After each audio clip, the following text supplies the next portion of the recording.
우리 옆에 분과 함께 인사합시다. 하나님이 당신을 사랑합니다.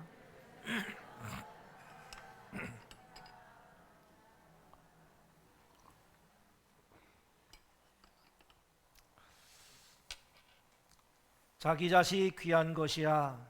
특별히 온 세계 사람들이 다 똑같겠지만 특별히 우리 한국 사람의 자식 사랑은 정말 세계적인 것 같습니다. 유대인의 자녀 교육이 세계적이라고 하지만 저는 유대인 뺨치는 자녀 교육의 열정이 우리 민족에게 있다고 생각합니다. 보통 독하지 않고서는 어떻게 자녀를 위해서 30, 40대 젊은 엄마들이 남편과 헤어져서 아이들 데리고 외국에 가 있겠습니까? 요즘 부모들은 다 자기 자녀들이 잘 되기를 바랍니다. 하늘에서 별을 따다 줄 수 있을 정도입니다. 허리띠를 절로 매서라도 우리 아이들의 교육비는 아끼지 않습니다. 아이들의 장래를 위해서 적금도 들고 결혼 뒤에 집까지 장만해 줍니다. 어떻게든 부모 없어도 아이들이 비상할 수 있도록 도와주고 싶은 겁니다. 그러나 성경은 말합니다. 부모가 자식을 위해서 해줄 수 있는 최고의 축복은 그 자녀가 하나님 안에 설 수 있도록 영적으로 도와주시는 것이라고 말합니다. 창세기 49장은 야곱이 죽기 전에 12명의 아들들에게 남긴 유언인데 야곱의 축복장이라고도 불립니다. 그런데 사실 축복이라고 하는 말이 야곱이 쓴 것은 요셉뿐이에요. 다른 자녀들은 하나도 쓰지 않았어요. 어떤 자식들은 거의 저주에 가까운 유언을 해준 사람도 있습니다. 그렇게 행실이 올바르지 않았기 때문입니다. 그런데 비단 요셉만 축복이라고 하는 단어를 오늘 본문에 6번 넘게 쓰고 있습니다. 인생이 그렇게 불공평합니다. 그런데 야곱이 요셉에게 축복하는 것을 보면 야곱이 요셉의 인생 전체를 가슴에 품고 기도하며 고민한 부모라고 하는 것을 알 수 있습니다. 그냥 잘 되는 축복이 아니라 그 아이의 인생에서 겪는 고난과 그 아이의 독특한 은사와 열정을 다 보면서 기도로 고민한 부모가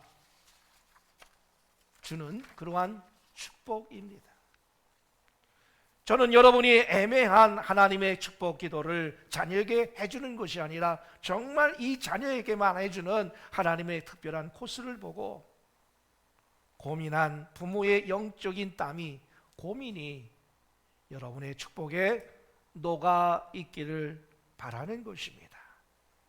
그래서 오늘 본문의 말씀을 가지고 야곱이 요셉에게 준 4가지 축복은 무엇일까? 같이 살펴보면서 같이 은혜를 나누고자 합니다.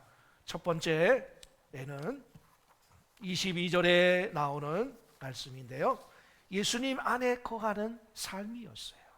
우리 22절을 우리 같이 읽어보겠습니다. 요셉은 시작. 요셉은 그 무성한 가지 그 샘 곁에 무성한 가지라. 그 가지가 담을 넘었도다. 우리가 경배와 찬양을 부를 때 너는 담장 너머로 뻗은 나무 그런 찬양이 있잖아요. 그것이 야곱의 축복이 아니라 실은 요셉의 축복입니다. 요셉에게 준 축복. 그런데 너는 나무인데 특별히 너는 샘 곁에 무성한 가지다. 무성한 가지는 풍요로움의 상징입니다. 가지가 무성할 수 있는 것은 그 나무가 샘 곁에 있기 때문입니다. 좀 쉽게 말하면 풍성한 이 샘물에 뿌리를 내리고 있기 때문에 너는 무성한 가지를 낼 수가 있다는 것입니다. 성경에서 이 생물은 성령을 상징하고 은혜를 상징하고 말씀을 상징합니다. 시편 1편에 보면 복 있는 사람은 시냇가에 심기운 나무와도 같다고 하는 말은 나무가 탁월해서가 아니라 나무가 시냇가에 심겨 있기 때문입니다. 그 나무는 가뭄 때에도 푸를 것이라고 하는 뜻입니다. 하나님의 사람은 말씀 안에, 기도 안에 뿌리 내리고 있기 때문에 그 말씀에서 영적인 영양소를 흡수해서 세상을 살아가고 있기 때문에 세상의 그 어떤 시련과 역경 속에서도 푸르를 수 있다라는 것입니다. 요셉은 여러 가지 시련을 겪겠지만 요셉과 그의 후손들은 예수님 안에 거하는 삶을 살기 때문에 흔들리지 않을 것이라고 하는 뜻입니다. 물어볼 필요도 없이 영성교육이 얼마나 중요한가를 우리에게 보여주고 있는 것입니다. 두 번째로 자신이 직접 체험한 은혜로 자녀를 축복해야만 합니다. 이 야곱이 26절에 이렇게 말합니다. 네 아버지의 축복이 내 선조의 축복보다 나아서라고 말합니다. 네 아버지는 요셉의 아버지니까 야곱이고 요셉의 선조가 누굽니까? 증조 할아버지가 아브라함이고 할아버지가 이삭이죠. 야곱은 자존감이 강했습니다. 선조의 축복보다 자기의 축복이 더 좋다라고 말하고 있어요. 대단합니다. 아주 높은 자존감입니다. 그런데 그것은 야곱이 자기 선조보다 자기가 잘났다 그런 말이 아닙니다. 우리가 알다시피 야곱은 정말 힘든 인생을 살았습니다. 단점도 많은 사람이었습니다. 그러나 야곱이 지금 말하고 있는 것은 내가 체험한 하나님이에요. 내가 만난 하나님의 이야기를, 그것을 지금 요셉에게 해주고 있는 거예요. 신화로 들은, 소문으로 들은 하나님이 아니라 너의 하나님이 내가 체험한, 내 피부로, 내 눈으로, 내 삶 속에서, 내 삶의 모든 영역 속에서 내가 직접 체험한 그 하나님을 너에게 주겠다라는 것입니다. 성경은 모든 세대가 서로 긴밀하게 연결되어 있다고 말합니다.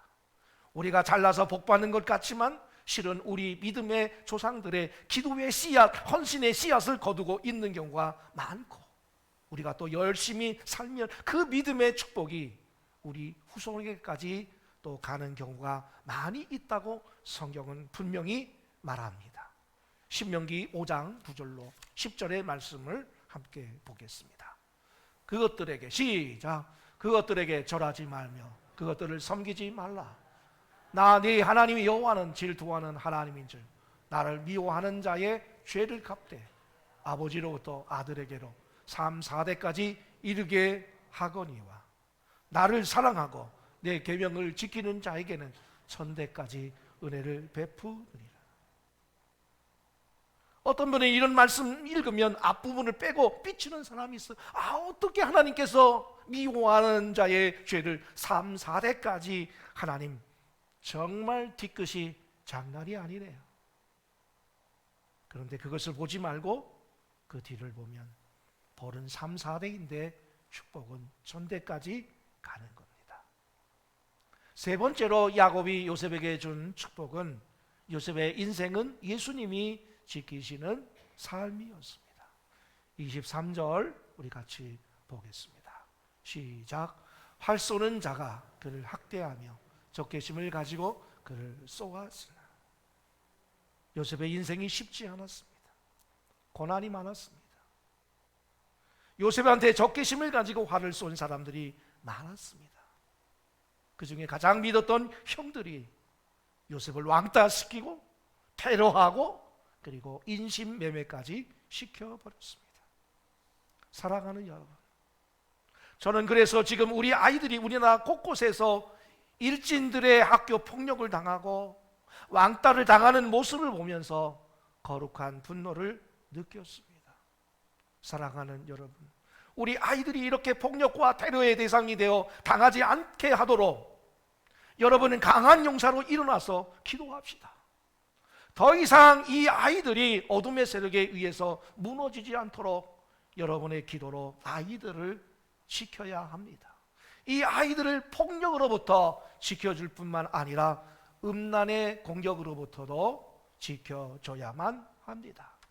마지막 네 번째로, 하나님께서는 요셉에게 예수님의 손과 발이 되는 삶을 살게 하실 것입니다. 거룩한 일을 할 수 있는 선한 능력을 주셨어요. 24절 우리 같이 읽어보겠습니다. 요셉의 활은 도리어 굳세며 그의 팔은 힘이 있으니 이는 야곱의 전능자 이스라엘의 반석인 목자의 손을 힘입음이라. 사람들은 미움과 음모의 활을 요셉에게 쏘아댔는데 요셉이 그것으로부터 보호받았을 뿐만 아니라 어느 순간에 보니까 요셉의 손에 그 활이 들려있는 거예요. 이제 더 이상 요셉이 상황에 휘둘리는 사람이 아니었어요. 이제는 상황을 주도하게 되는 히스토리 메이커, 역사를 만드는 사람이 되었습니다. 저는 선한 능력이라고 하는 말을 중시합니다. 힘은 방향성을 잘 찾아야 합니다. 명문대학 나와서 그 좋은 머리로 못된 짓에 쓰는 사람들이 얼마나 많이 있습니까? 요셉은 총리 대신이 되어서 힘을 가졌지만 그 힘을 형들에게 복수하는 데 쓰지 않았습니다. 그 힘을 가지고 남에게 상처 주는 데 쓰지 않았습니다.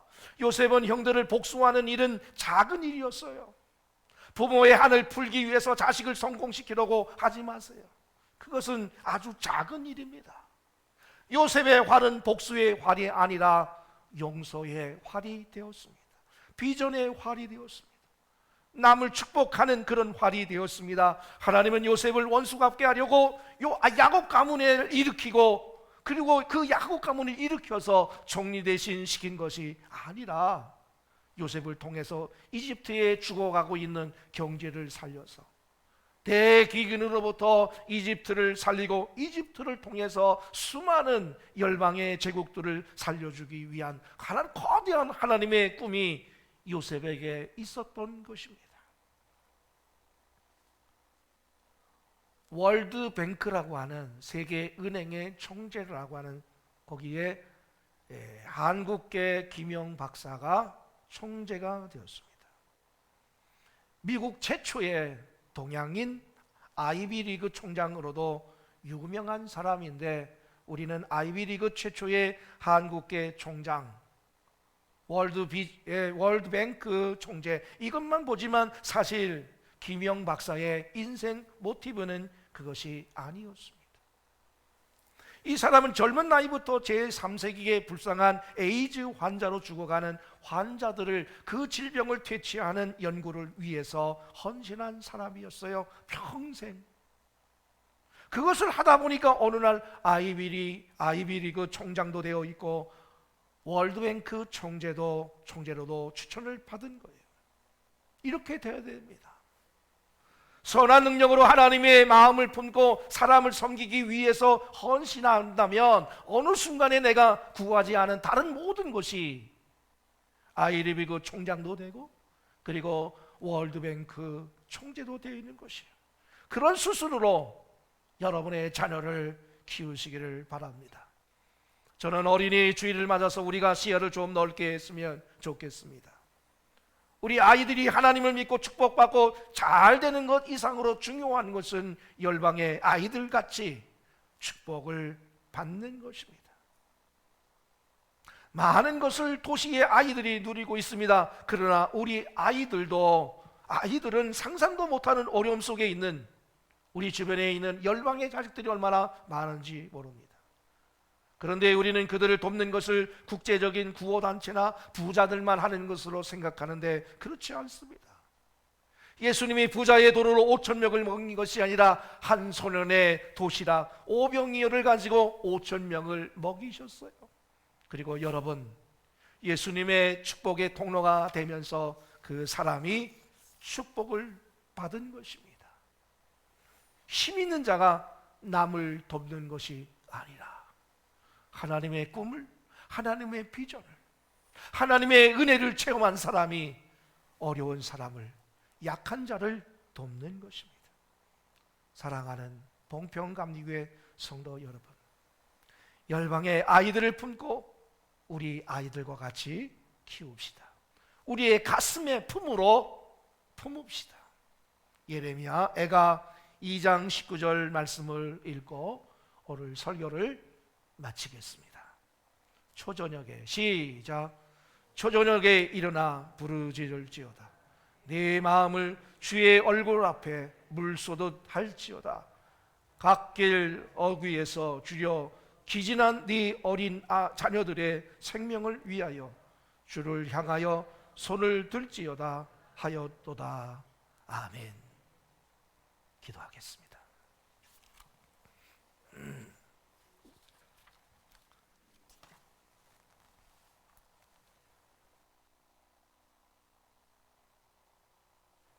사랑하는 아버지, 은혜를 감사합니다. 이 어린 주일에, 어린이 주일에 너무나 세상과 똑같은 방식으로 아이들을 키워왔던 우리들의 모습을 회개합니다. 이제 말씀을 통해서 영적으로 키우게 하여 주옵소서. 그리고 열방에 있는 가엾은 아이들을 우리 자식들처럼 가슴에 품게 하여 주옵소서. 예수님의 이름으로 기도했습니다. 아멘.